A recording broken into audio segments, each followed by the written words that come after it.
ಶೃಂಗೇರಿ. ಬಿರುದು ಕವಿತಾ ಪುನರ್ನವ, ಸರಸ್ವತಿ ಮಣಿಹಾರ. ಕನ್ನಡದ ಕಾವ್ಯ ಪಿತಾಮಹ. ಕೃತಿಗಳು ಆದಿಪುರಾಣ, ವಿಕ್ರಮಾರ್ಜುನ ವಿಜಯ.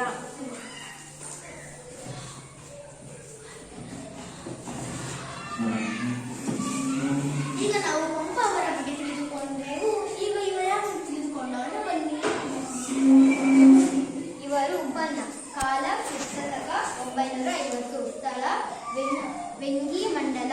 ಬಿರುದು ಕವಿ ಚಕ್ರವರ್ತಿ, ಉಭಯ ಚಕ್ರವರ್ತಿ.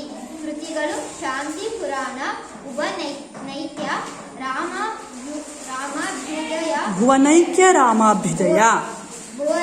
ರಾಮಾಭ್ಯುದಯ, ಜಿನಾಕ್ಷರ ಮಾಲೆ. ಕವನ.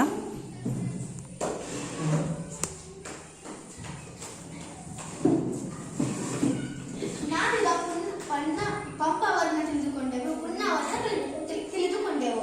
ಈಗ ಮೂರನೆಯವರು ಪೊನ್ನ ಅವರನ್ನು ತಿಳಿದುಕೊಂಡೆವು. ಈಗ ಮೂರನೆಯವರು ಯಾರನ್ನು ತಿಳಿದುಕೊಳ್ಳೋಣ ಬನ್ನಿ. ಮೂರನೆಯವರು ರನ್ನ. ಕಾಲ ಕ್ರಿಸ್ತಶಕ 945. ಸ್ಥಳ ಮುಧೋಳ.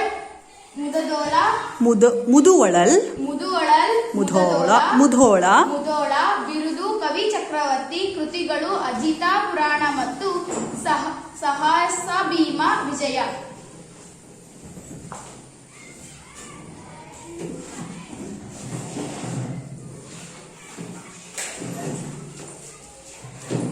ನಾವು ಯಾರನ್ನು ತಿಳಿದುಕೊಂಡೆವು? ಪಂಪ, ಪೊನ್ನ, ರನ್ನ.